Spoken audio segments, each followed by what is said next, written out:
Happy New Year. It's time to get started with our 52-week year in the Bible study. Normally I read chronologically. I am doing that on my own time, but I wanted to jump into this study with you guys. It's something we can do together. I'll link this book here below if you don't have it. So far, this plan focuses on a different theme each week. And so every day you'll have a reading that supports the theme of the week. This week is relationship between God and humanity.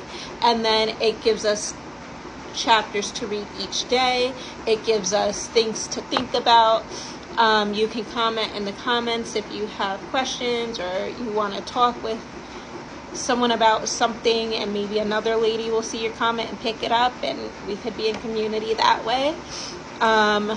So we are actually in the third day of January.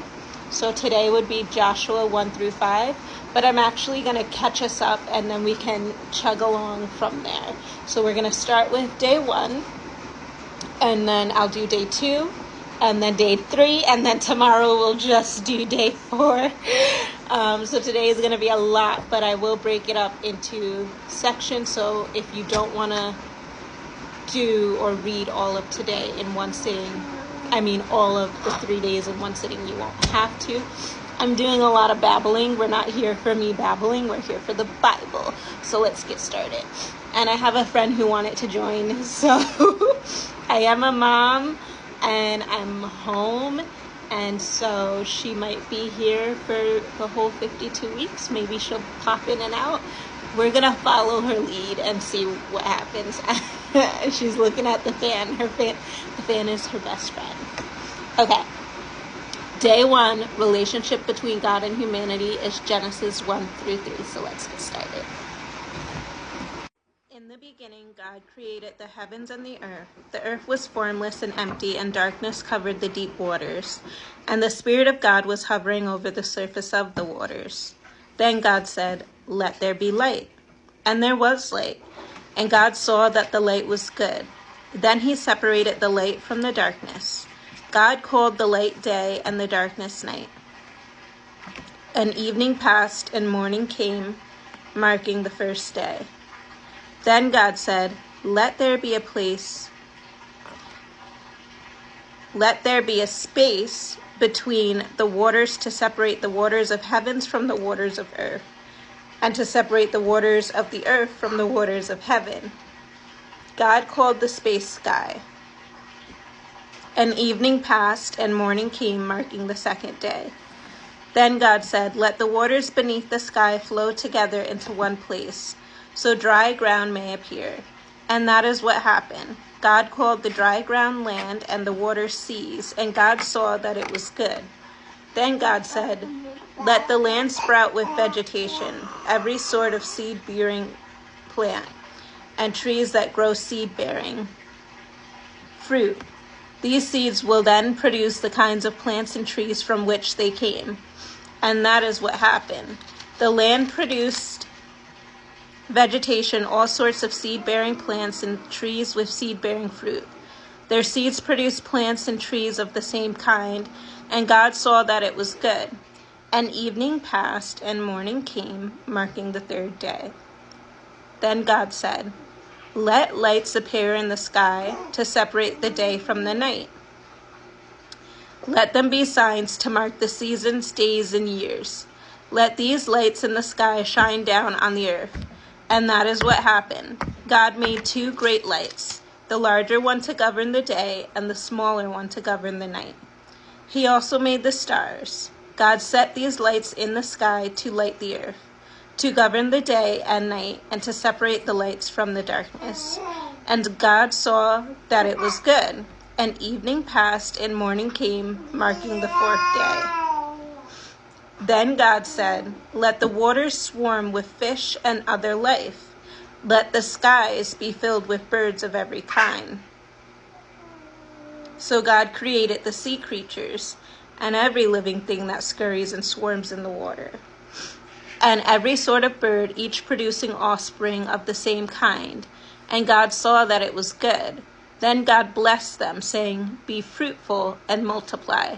Let the fish fill the seas, and let the birds multiply on the earth." And evening passed, and morning came, marking the 5th day. Then God said, "Let the earth produce every sort of animal, each producing offspring of the same kind, livestock, small animals that scurry along the ground, and wild animals." And that is what happened. God made all sorts of wild animals, livestock, and small animals, each able to produce offspring of the same kind. And God saw that it was good. Then God said, "Let us make human beings in our image, to be like us. They will reign over the fish in the sea, the birds in the sky, the livestock, all the wild animals on the earth, and the small animals that scurry along the ground." So God created human beings in his own image. In the image of God, he created them. Male and female, he created them. Then God blessed them and said, "Be fruitful and multiply. Fill the earth and govern it. Reign over the fish in the sea, the birds in the sky, and all the animals that scurry along the ground." Then God said, "Look, I have given you every seed-bearing plant throughout the earth, and all the fruit trees for your food. And I have given every green plant as food for all the wild animals, the birds in the sky, and the small animals that scurry along the ground, everything that has life." And that is what happened. Then God looked over all he had made, and he saw that it was very good. And evening passed, and morning came, marking the 6th day. Chapter 2. So the creation of the heavens and the earth and everything in them was completed. On the 7th day, God had finished his work of creation, so he rested from all his work. And God blessed the 7th day and declared it holy, because it was the day he rested from the work of creation. When the Lord God made the earth and the heavens, neither wild plants nor grains were growing on the earth, for the Lord God had not yet sent rain to water the earth, and there were no people to cultivate the soil. Instead, springs came up from the ground and watered the land. Then the Lord God formed the man from the dust of the ground. He breathed the breath of life into the man's nostrils, and the man became a living person. Then the Lord God planted a garden in Eden in the east, and there he placed the man he made. The Lord God made all sorts of trees grow up from the ground, trees that were beautiful and that produced delicious fruit. In the middle of the garden he placed the tree of life and the tree of knowledge of good and evil.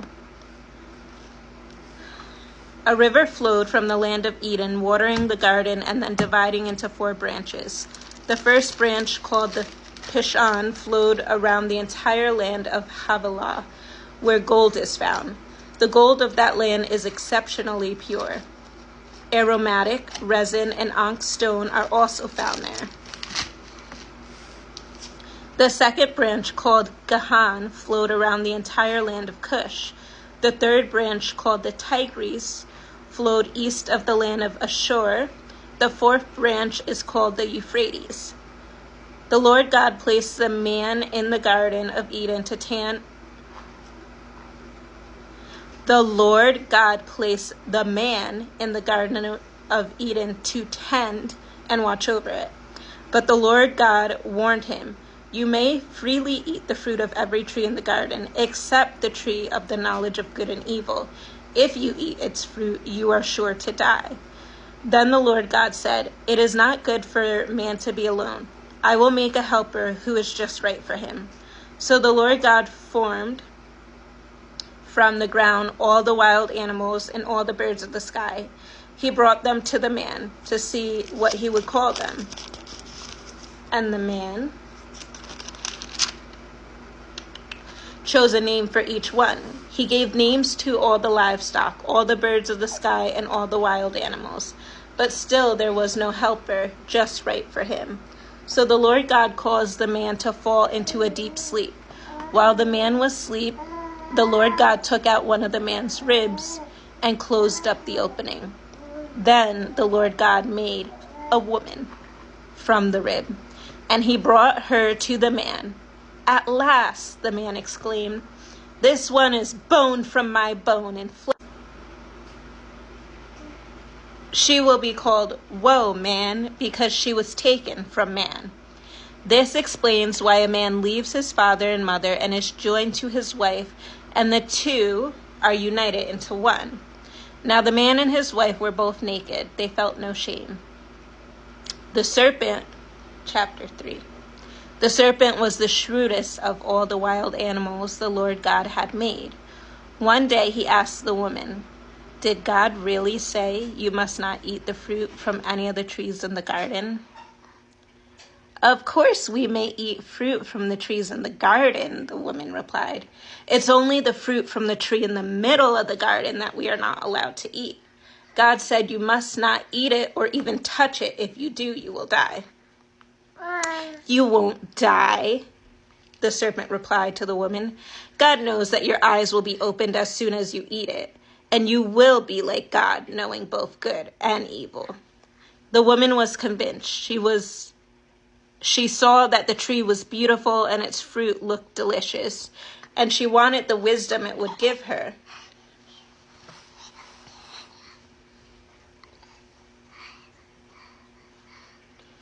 So she took some of the fruit and ate it. Then she gave some to her husband who was with her, and he ate it too. At that moment their eyes were opened, and they suddenly felt shame at their nakedness. So they sewed fig leaves together to cover themselves. When the cool evening breezes were blowing, the man and his wife heard the Lord God walking in the garden. So they hid from the Lord among the trees. Then the Lord God called to the man, "Where are you?" He replied, "I heard you walking in the garden, so I hid. I was afraid because I was naked." "Who told you you were naked?" the Lord God asked. "Have you eaten from the tree whose fruit I commanded you not to eat?" The man replied, "It was the woman you gave me who gave me the fruit, and I ate it." Then the Lord God asked the woman, "What have you done?" "The serpent deceived me," she replied. "That's why I ate it." Then the Lord God said to the serpent, "Because you have done this, you are cursed. More than all animals, domestic and wild, you will crawl on your belly, groveling in the dust as long as you live. And I will cause hostility between you and the woman, and between your offspring and her offspring. He will strike your head, and you will strike his heel." Then he said to the woman, "I will sharpen the pain of your pregnancy, and in pain you will give birth. And you will desire to control your husband, but he will rule over you." And to the man he said, "Since you listened to your wife and ate from the tree whose fruit I commanded you not to eat, the ground is cursed because of you. All of your life you will struggle to scratch a living from it. It will grow thorns and thistles for you, though you will eat of its grains.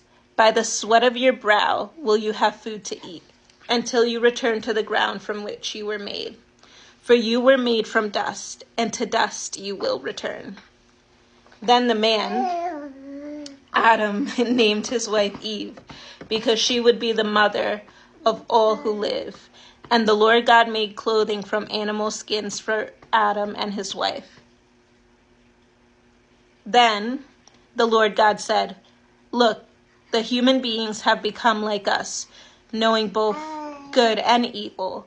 What if they reach out, take fruit from the tree of life and eat it? Then they will live forever." So the Lord God banished them from the Garden of Eden, and he sent Adam out to cultivate the ground from which he had been made. After sending them out, the Lord God stationed mighty cherubim to the east of the Garden of Eden, and he placed a flaming sword that flashed back and forth to guard the way of the tree of life, to the tree of life. And that is the end of chapter 3. If you are still here after the baby babble, after the washing machine was spinning, after all the extra noise, and you were able to hear, awesome. I pray that you had ears to hear what God wanted to share with us today. Like I said, this was Genesis 1 through 3, and this is the beginning of relationship between God and humanity. The next chapters that we need to read are Romans 1 and 2. I hope you have a good day.